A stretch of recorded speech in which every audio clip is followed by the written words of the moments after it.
Hi friends, Assalamu alaikum. Welcome back to my channel babyskitchen. എല്ലാവർക്കും സുഖാണല്ലോ. ഇന്ന് ഞാൻ വന്നിട്ടുള്ളത് ഒരു ബീഫ് ബ്രെയിൻ റോസ്റ്റുമായിട്ടാണ്. അപ്പോൾ അതെങ്ങനെ ഉണ്ടാക്കാം എന്ന് നമുക്ക് നോക്കാം. അതിനു മുമ്പ് വീഡിയോ ഇഷ്ടപ്പെട്ടാൽ സബ്സ്ക്രൈബും ഷെയറും ചെയ്ത് സപ്പോർട്ട് ചെയ്യണേ. അതിനുവേണ്ടി ആദ്യം നമുക്ക് പോത്തിന്റെ തലച്ചോറ് നല്ല വൃത്തിയായിട്ട് ഇതുപോലെ ഒന്ന് കഴുകിയെടുക്കാം. ഇനി തയ്യാറാക്കാൻ വേണ്ട ഇൻഗ്രീഡിയൻസ് എന്തൊക്കെയെന്ന് നോക്കാം. ഞാൻ 2 പോത്തിന്റെ തലച്ചോറാണ് എടുത്തിട്ടുള്ളത്.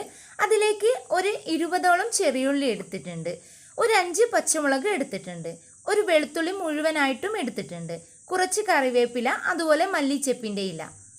ഇനി നമുക്കിതെല്ലാം ഇതുപോലെ ചെറുതാക്കിയൊന്ന് അരിഞ്ഞെടുക്കാം.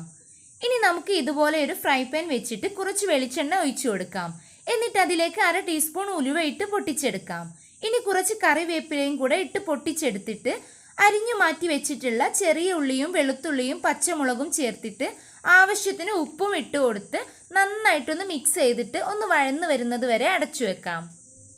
ഇപ്പോൾ ഏകദേശം ഉള്ളിയൊക്കെ വഴന്നു വന്നിട്ടുണ്ട്. ഇനി ഇതിലേക്ക് 1 ടീസ്പൂൺ മഞ്ഞൾപ്പൊടി, ഒരു 1/4 ടീസ്പൂൺ മുളക് പൊടിയും 1 ടീസ്പൂൺ മല്ലിപ്പൊടിയും ഇട്ടിട്ട് മിക്സ് ചെയ്ത് കൊടുക്കാം.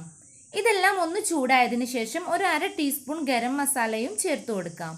എന്നിട്ടൊരു 10 മിനിറ്റ് നേരം അടച്ചു വെക്കാം. ഈ ഒരു തലച്ചോറിന് അധികമൊന്നും വേവുണ്ടാവില്ല കേട്ടോ, കുറച്ച് സമയം വേവിച്ചെടുത്താൽ മതി.